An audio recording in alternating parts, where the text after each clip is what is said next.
अस्सलाम वालेकुम जी। अक्सर आप लोगों ने देखा होगा कि हमारे घरों के अंदर वो लोग जिनकी उम्र 50 से ज़्यादा होती है तो वो रात को तकरीबन 4 से 5 दफ़ा उठ के वाशरूम जाते हैं। आज मैं आपको इस बारे में बताऊंगा कि इसकी बुनियादी तौर पर क्या वजह होती है कि किस वजह से उनको 3-4 दफ़ा जो है वो रात को उठकर जो है वो वाशरूम जाना पड़ता है और उनकी नींद ख़राब होती है। जो मर्द हजरात होते हैं उनके पेशाब की नाली के दरमियान वहाँ पे एक गदूद पाई जाती है जिसका नाम होता है प्रोस्टेट।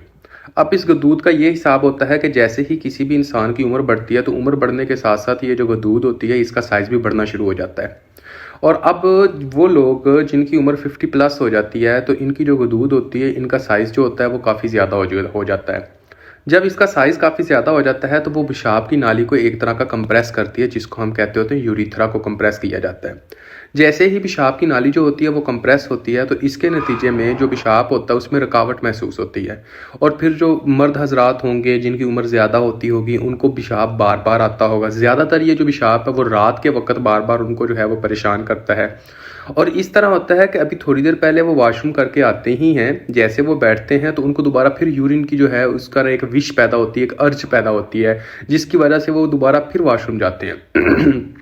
इनके साथ साथ उनका जो मसाना होता है वो मुकम्मल तौर पर खाली नहीं होता। जो पेशाब होता है उसकी धार सही तरह नहीं बनती। कभी इस तरह होता है कि थोड़ी सी धार बनी फिर कुछ कुछ कतरे आए उसके साथ ही और उसके फिर दोबारा फिर धार बनना शुरू हो जाती है जिसको हम इंटरमीडिएट स्ट्रीमिंग कहते होते हैं। कभी इस तरह होता है कि दो धारें बनती हैं और कभी इस तरह होता है कि पेशाब के साथ कतरे आते हैं। और इन सारी कैफियत के साथ साथ जो पेशाब है वो उनको काफ़ी ज़्यादा जलन के साथ आता है। तो अगर आप में से कोई भी ऐसा शख्स जिसकी उम्र 50 प्लस है या आपके घर में कोई ऐसा बंदा जो रात को काफ़ी ज़्यादा उठ रहा है और वो देखता है कि हाँ जी जनाब 3-4 दफ़ा आप देखते हो कि उसको नींद नहीं आती, तो उसका जो बुनियादी तौर पर मसला होता है वो ये होता है कि जो गदूद होती है उसका साइज़ बढ़ चुका है जिसको हम कहते होते हैं बेनाइन प्रोस्टेट हाइपरप्लेजिया।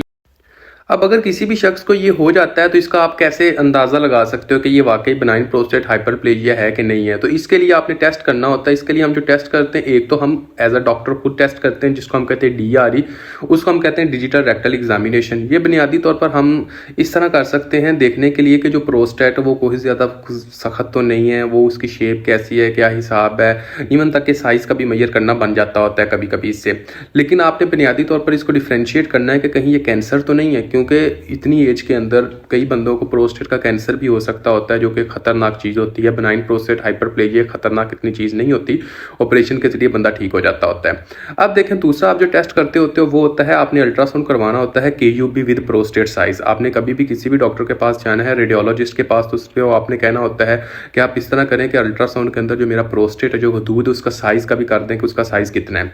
अब इस तरह होगा कि आपका साइज़ जो होगा उससे पता चल जाएगा। और दूसरा ये होता है कि हाँ जी जनाब जब हम DRE करते हैं तो उसके ऊपर हमको पता चल जाता है कि जो प्रोस्टेट का साइज़ है वो कितना है। अब जैसे ये पेशेंट्स हमारे पास आते हैं तो ज़्यादातर जो मैंने खुद ऑब्जर्व किया है इनकी जो कंप्लेन होती है ये तो ये कहते हैं कि हाँ जी जनाब हमें पेशाब जो है वो बार बार उठना पड़ता है, इस वजह से सारा कुछ होता है। लेकिन कुछ ऐसे हजरात होते हैं जिनका पेशाब मुकम्मल तौर पर बंद हो जाता है। और जब मुकम्मल तौर पर पेशाब बंद होता है तो इसके नतीजे में क्या होता है, मसाना जो होता है वो मुकम्मल तौर पर भरा हुआ होता है।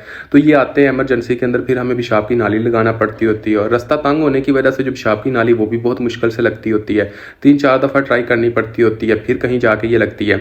अब अगर फॉर एग्जाम्पल हमारा आप में से कोई भी एक ऐसा बंदा जिसके साथ ये सारा कुछ हो रहा है तो उसको ये चाहिए कि पहले तो एक मेडिकेशन ले।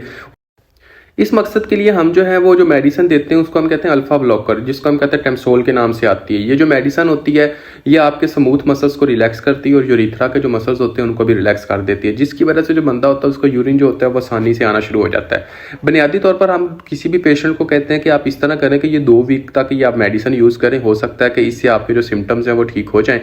अगर आपके सिम्टम्स ठीक नहीं होते और पेशाब आपको सही बेहतर नहीं होता तो फिर हम इस तरह करते हैं कि उसको ऑपरेट करते होते हैं। अब देखें जब हमने ऑपरेट करना होता है तो वो जो ऑपरेशन का जो मैकेनिज्म होता है उसको हम कहते हैं TURP, trans urethral resection of prostate. इसके जरिए कैमरे का प्रोसीजर होता है, उसके जरिए जो है वो हम प्रोस्टेट का एक तरह का बाहर निकालते होते हैं और रास्ता जो होता है वो बिल्कुल साफ हो जाता है। जैसे ही ऑपरेशन होता है तो उसके बाद जो पेशेंट होता है उसका जो यूरिन है वो बिल्कुल सही आने लग पड़ता होता है।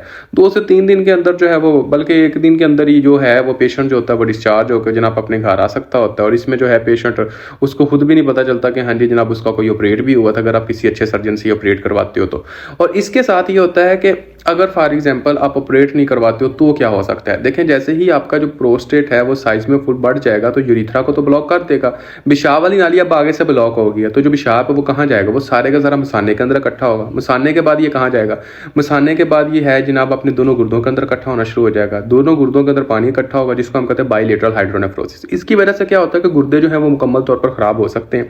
अब गुर्दे जो हैं वो भी खत्म हो जाएंगे। लेकिन अब हमने एक इमरजेंसी कंडीशन, अब जैसे फॉर एग्जांपल आप में से कोई ऐसा बंदा आता है जिसका पेशाब के अंदर मुकम्मल तौर पर रिकावट हुई पड़ी है, यूरिथ्रा जो पेशाब की नाली वो फुल ब्लॉक हुई पड़ी है, पेशाब की नाली लगाते हैं वो नहीं जा रही है, तो हम क्या करेंगे? हम ये तो नहीं ना अगले दिन ही जाके जनाब इसका ऑपरेट कर देंगे या उसी वक्त ऑपरेट हो जाएगा, ऐसा तो पॉसिबल नहीं होता। तो हमने इसका रास्ता जो निकालना होता है वो ये होता है कि चलो कम से कम इसके गुर्दों को बचाया जा सके और पेशाब का जो रास्ता है वो कुछ बेहतर किया जा सके। उसके अंदर हम इस तरह करते हैं कि पेशाब की जो नाली होती है वो पेट के अंदर लगा देते हैं, उसको हम कहते हैं सुप्राप्यूबिक सिस्टोस्टमी।